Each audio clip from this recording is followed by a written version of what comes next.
Hey guys, what's up? It's Ryan here. Today I'm going to be making risotto. Traditionally can be seen as something a little bit intimidating, but hopefully I'm going to be showing you a way that you can achieve as most home cooks. I'm going to be doing a cauliflower risotto with some fennel and mushrooms. You can use whatever ingredients you have in your fridge and play around with it, as it's really adaptable to almost any flavors that you want. For the puree, I'm going to be doing onion, garlic, and cauliflower. Just a nice rough chop, keeping everything pretty even, nice and small.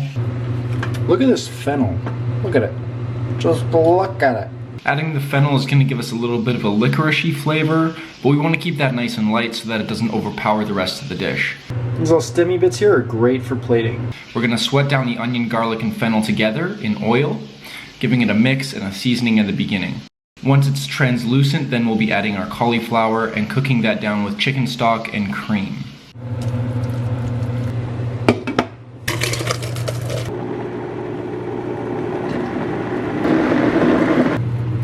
So now that my cauliflower puree is all finished, I'm going to be cutting up my mushrooms and sauteing them.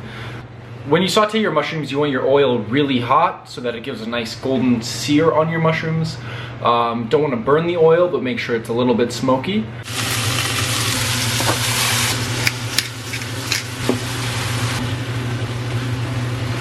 When we cook the rice, we're going to start with about a half an onion, small dice, sweating it down until it's translucent, then adding our rice and toasting it.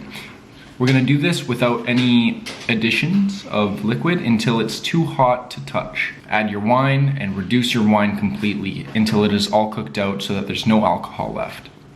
Going to add our chicken stock and move it around. We're going to do this 3 times. Reduce your chicken stock until it is completely evaporated, and then add some more. This should take about 10 to 12 minutes, so set a timer. Adding our puree next and giving it a good mix, working the starch so that it will develop a nice creamy consistency. Finally, turn off the heat, add your Parmesan butter and mushrooms, give this another big mix, and then yeah, give it a taste, see how it is. So I fucked up a little bit. I don't have any lemon, so I'm gonna use lime juice instead. Use what you got, you know, be resourceful. Huge. So much food. And there you have it, guys. That is risotto. It's not a super complex dish, but it's really easy to make. Can't really fuck it up. Put whatever you want in it. Play around with whatever you have leftover ingredients. You don't have to put a puree in it like I did. You can do a little bit of cream, or you can just skip that altogether. I think it adds a little bit of body and a little bit better flavor. Yeah, make it for your family, for your loved ones, or for yourself, because bulking season is always in effect when you have some arborio rice. Let me know what you guys want to watch next time or what you want to see, and follow me on Instagram at ryandeandexton. Alright, see you guys.